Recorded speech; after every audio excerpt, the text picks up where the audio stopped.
साथ कनिका अरोरा और आप देख रहे हैं एफएम न्यूज बुलेटिन की शुरुआत करेंगे इस वक्त की बड़ी खबरों के साथ। पहली खबर हल्द्वानी से आपको बता दें कि बीजेपी कार्य समिति की बैठक का आज दूसरा दिन है। 4 चरण में बीजेपी कार्य समिति की बैठक होगी। बैठक में सीएम पुष्कर सिंह धामी, अध्यक्ष मदन कौशिक फिलहाल शामिल हैं और इसके साथ ही बीजेपी प्रभारी दुष्यंत गौतम भी बैठक में मौजूद बताए जा रहे हैं। बैठक में सभी सांसद, एमएलए और मंत्री भी शामिल हैं। काफी महत्वपूर्ण बैठक है। कार्य समिति में आज कई राजनीतिक प्रस्ताव जो है वो पास किए जाएंगे। इसके साथ ही सीएम पुष्कर सिंह धामी कैबिनेट की 10 जून को बैठक। भारतीय जनता पार्टी की प्रदेश कार्य समिति के दूसरे दिन वंदे मातरम के साथ ही प्रदेश कार्य समिति का शुभारंभ हुआ। मुख्यमंत्री पुष्कर सिंह धामी, प्रदेश अध्यक्ष मदन कौशिक, सभी सांसदों सहित राज्य के सभी कैबिनेट मंत्री बैठक में फिलहाल मौजूद हैं। प्रदेश अध्यक्ष मदन कौशिक के मुताबिक आज कार्य समिति में राजनीतिक और धन्यवाद प्रस्ताव लाया जाएगा। इसके अलावा संगठन के आगामी 3 महीने में कार्यक्रमों की अभी से तैयारी जो है वो की जाएगी। मदन कौशिक ने कहा कि कमजोर बूथों को मजबूत करने का लक्ष्य भी पार्टी पदाधिकारियों को दिया जाएगा।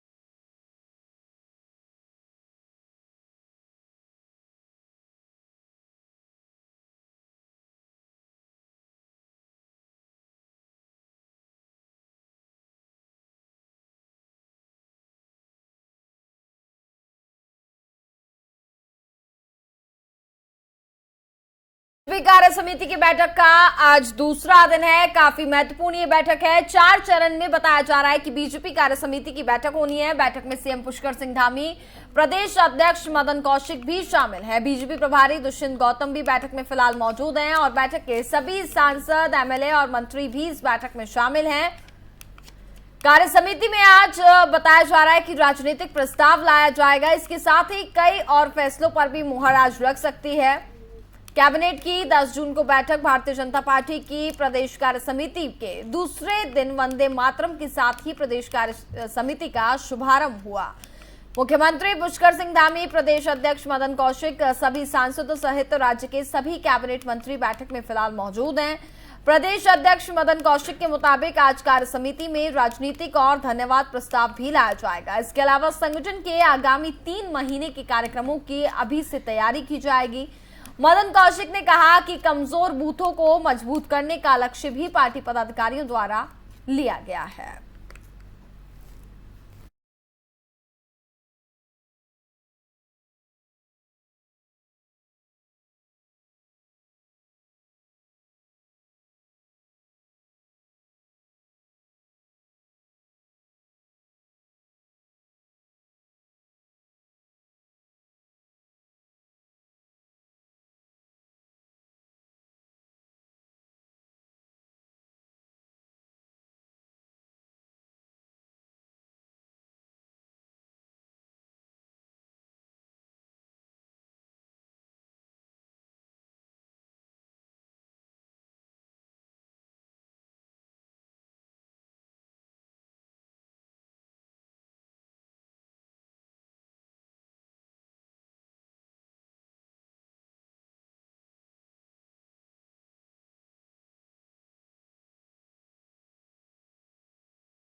हमारे साथ इस खबर पर ज्यादा बातचीत करेंगे हमारे संवाददाता अजय पांडे इस वक्त हमारे साथ जुड़ गए हैं।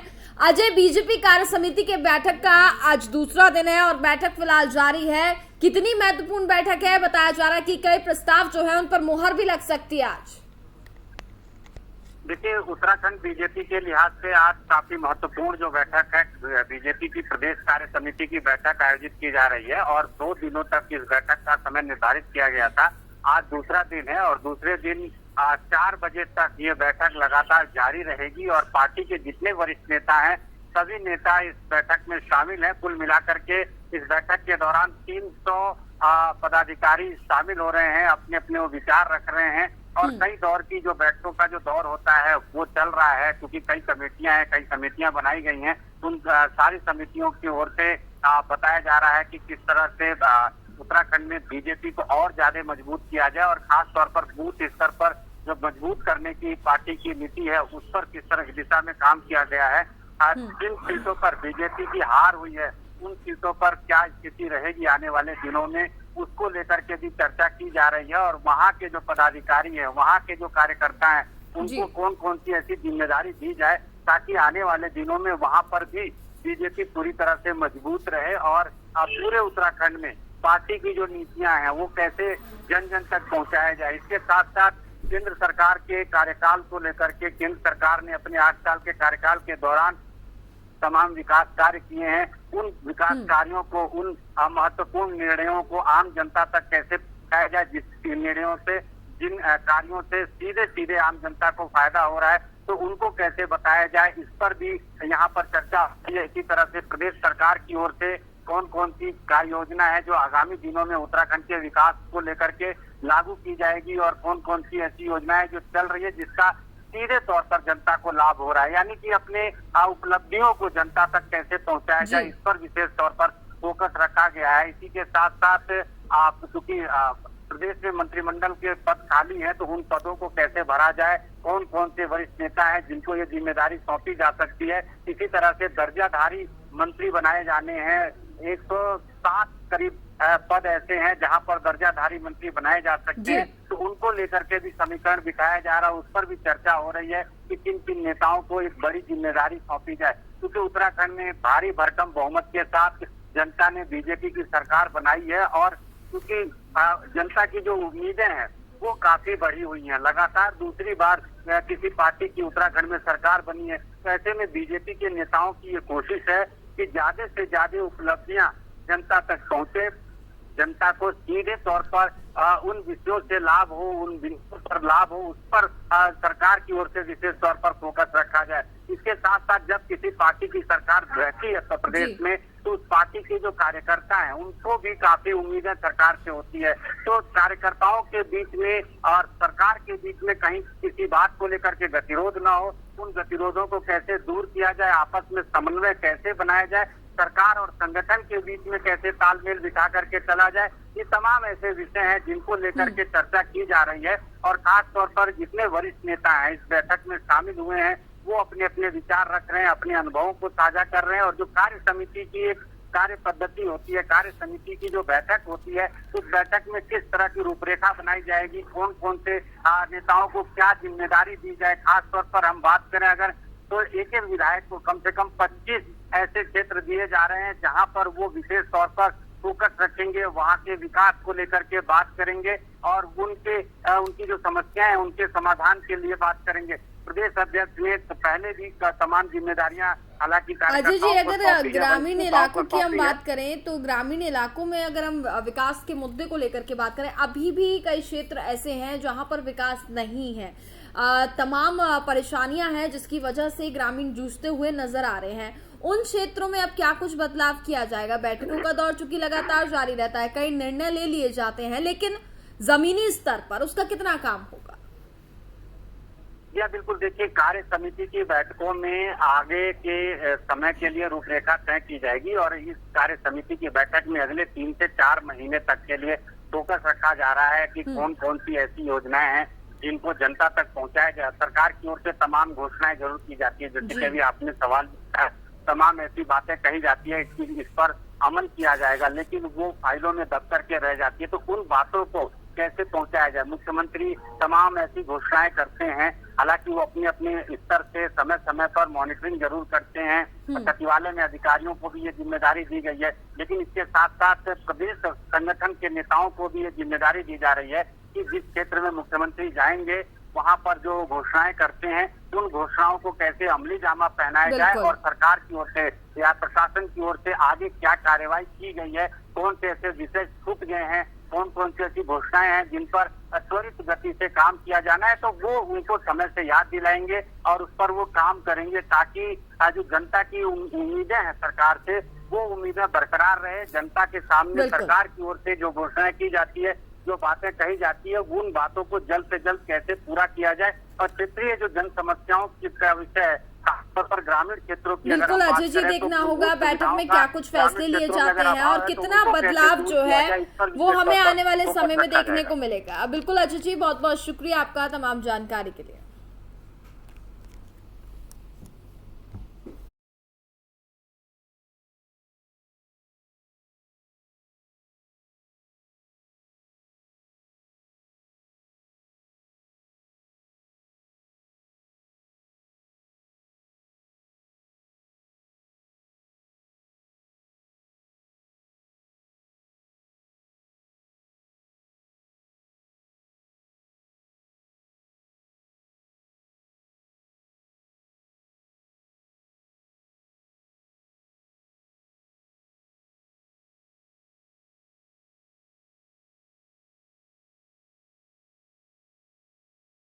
उत्तरकाशी के डामटा में यमुनोत्री नेशनल हाईवे 123 पर हुए सड़क हादसे का केंद्रीय सड़क परिवहन एवं राजमार्ग मंत्रालय ने संज्ञान लिया है। विभागीय मंत्री नितिन गडकरी ने हादसे के कारणों को जानने और सेफ्टी ऑडिट के लिए सेव लाइफ फाउंडेशन की 3 सदस्यीय टीम को मौके पर भेजा है। शासन में प्रमुख सचिव लेनिवी आरके सुधांशु ने टीम के उत्तरकाशी पहुंचने की पुष्टि भी की है। बीते रविवार को यमुनोत्री नेशनल हाईवे पर डामटा रिगांव खड्ड के पास दर्दनाक हादसे में मध्य प्रदेश के यात्रियों से भरी एक बस अनियंत्रित होकर के खाई में गिर गई थी। वहीं हादसे में 26 लोगों की अभी तक जान चली गई है, जबकि 4 लोग बुरी तरह से घायल हो गए थे। हादसा नेशनल हाईवे पर हुआ था, इसलिए केंद्रीय सड़क परिवहन एवं राजमार्ग मंत्रालय ने इसकी जांच के लिए सेव लाइफ फाउंडेशन की 3 सदस्यीय टीम को मौके पर भेजा है।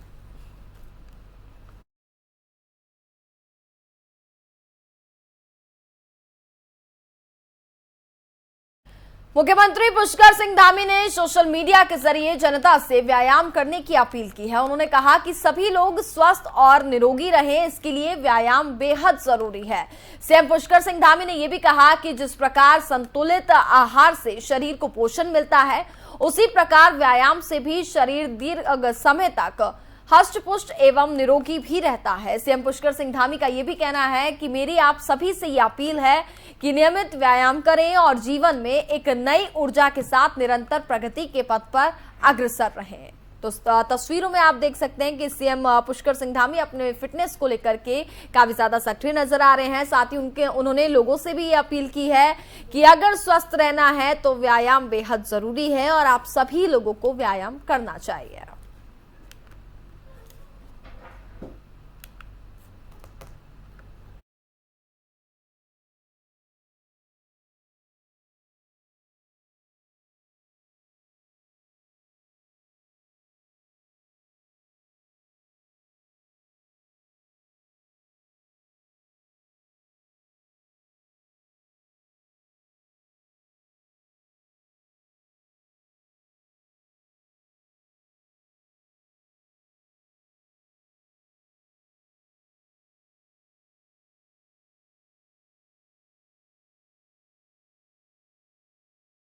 उत्तराखंड में बढ़ते एडवेंचर टूरिज्म को देखते हुए जल्द ही पर्यटन विभाग महाभारत ट्रेल शुरू करने जा रहा है, जिसमें ट्रैकिंग के शौकीन सैलानियों को उन्हें पैदल रास्ते से घुमाने का काम किया जाएगा, जिन रास्तों पर महाभारत काल के समय पांडव गोत्र हत्या का पाप मिटाने के लिए गए थे। राज्य के पर्यटन मंत्री सतपाल महाराज ने कहा कि अभी तक पर्यटन विभाग की जिन नीतियों के चलते विसंगतियों उत्पन्न हुई थी, उन्हें दूर करने का काम किया जा रहा है, जिससे राज्य के पर्यटन को बढ़ावा मिल सके।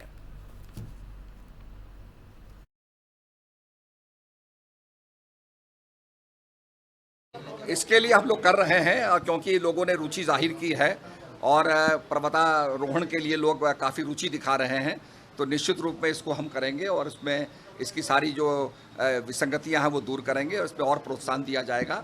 आने वाले भविष्य में हम लोग चाहते हैं कि महाभारत ट्रेल को हम जो है एक लाएं और जहाँ जहाँ अपने गोत्र हत्या से मुक्त होने के लिए पांडव जो है भगवान शंकर के दर्शन करने के लिए गए, केदारनाथ धाम में दर्शन करने के लिए गए, उसी मार्ग पे हम चाहेंगे कि हमारे यात्री भी चलें और पैदल चल करके पहुँचे। बड़ा सुरभ्य स्थान है और उसके रास्ते में अनेक मंदिर हैं जो और भी जीवंत हो उठेंगे। तो मेरा ये मानना है कि उस ट्रेल को भी हम जो है अब चाहते हैं कि उसको हम उसकी पॉसिबिलिटी को हम देखें। कैबिनेट मंत्री चंदन रामदास की अध्यक्षता में मंगलवार को परिवहन आयुक्त कार्यालय देहरादून में विभागीय समीक्षा बैठक संपन्न हुई। बैठक में परिवहन मंत्री द्वारा राजस्व, सड़क सुरक्षा, डिजिटलाइजेशन, निर्माण कार्य और साथ ही प्रवर्तन कार्यों की समीक्षा करते हुए विभागीय अधिकारियों को निवृत्त निर्देश भी दिए गए हैं।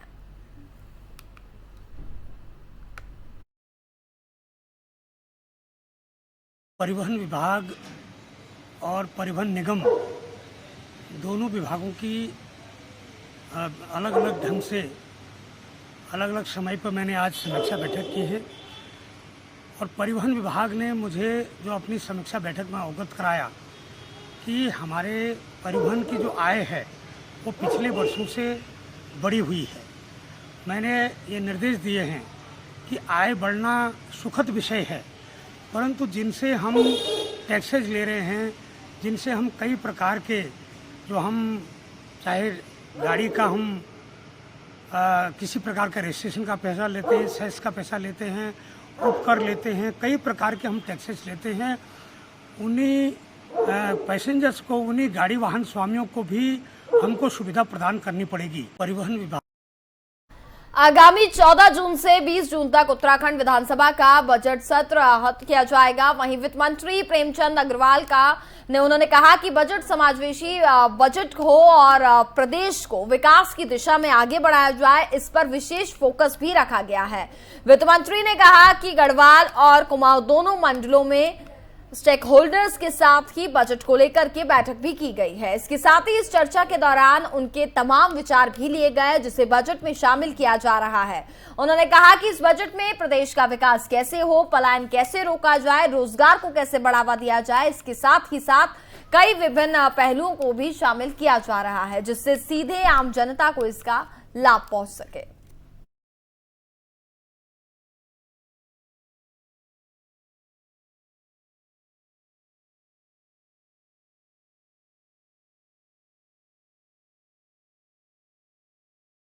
गंगा दशहरा स्नान पर्व को लेकर के पुलिस ने कमर कस ली है। यातायात व्यवस्था दुरुस्त रखने के लिए रूट डायवर्जन को लेकर कसरत भी शुरू कर दी गई है।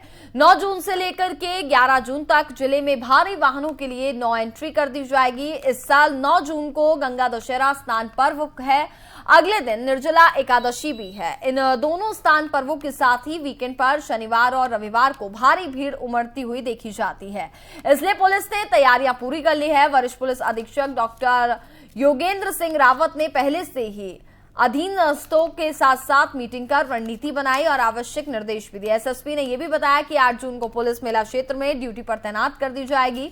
दोपहर बाद यातायात का दबाव होने पर भारी वाहन के हाईवे पर प्रतिबंधित कर दिए जाएंगे। इसके साथ ही स्नान पर्व संपन्न होने के बाद उन्हें छोड़ा जाएगा।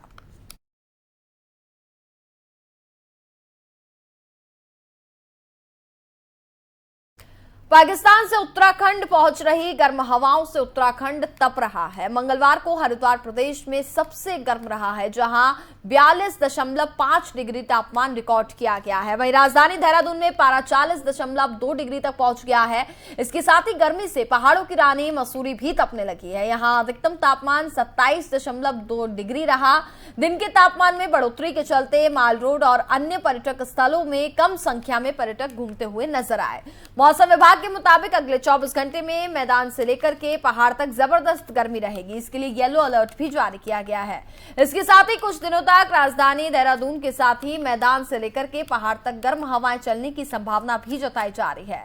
मौसम विज्ञान केंद्र के निदेशक विक्रम सिंह का कहना है कि 15 जून तक गर्मी से बहुत अधिक राहत की उम्मीद नहीं है।